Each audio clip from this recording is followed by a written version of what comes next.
আসসালামু আলাইকুম ভিউয়ার্স, আশা করি সবাই ভালো আছেন। আলহামদুলিল্লাহ, আপনার দোয়া আর ভালোবাসা আমি অনেক ভালো আছি। আরিশা কুকিংয়ে সবাইকে স্বাগত। তা আজ আমি বিস্কিট বানাবো, সেই রেসিপিটা আপনাদের সাথে শেয়ার করতেছি যে আমি কীভাবে বিস্কিট বানাই। তো প্রথমে একটা পাত্রে আমি একটি ডিম ভেঙে নিলাম আর কিছুটা চিনি। তো চিনির পরিমাণ আছে যে যেরকম খান সেরকম দেবেন, আর লবণ দিয়ে দিছি। আর আমি এখন বিট করে নিতেছি।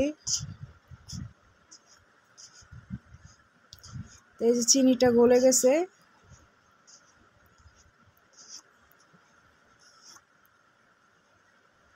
বেকিং পাউডার দিয়ে বিট করে নিব।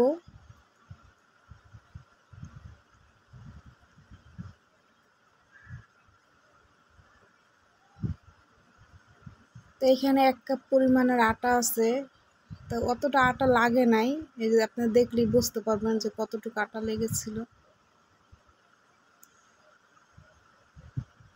এই যে এখন আমি তেল দিব, তেল দিয়ে ভালো করে হাতে মেখে একটা বিস্কিটের জন্য ডো বানিয়ে নিব।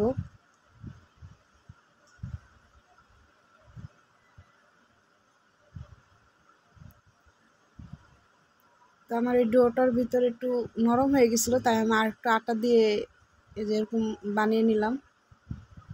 হাতে তেল দিয়ে এখন আমি বিস্কিটের শেপটা দিয়ে একটা ডিজাইন বানিয়ে নিব গ্লাস দিয়ে।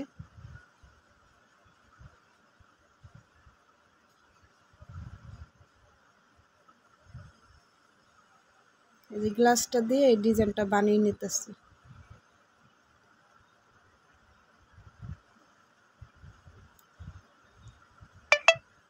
অবশ্যই হাতে তেল দিয়ে নেবেন।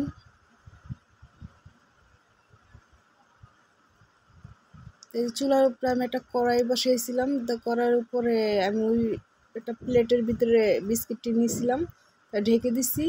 তো এই যে ঢাকনা খুলে এখন আমার কালারটা আসে নাই, আমি যেই কালারটা চাইতেছি তা আবার কিছুক্ষণ রেখে দিব। তো এই যে আমার বিস্কিটটা হয়ে গেছে।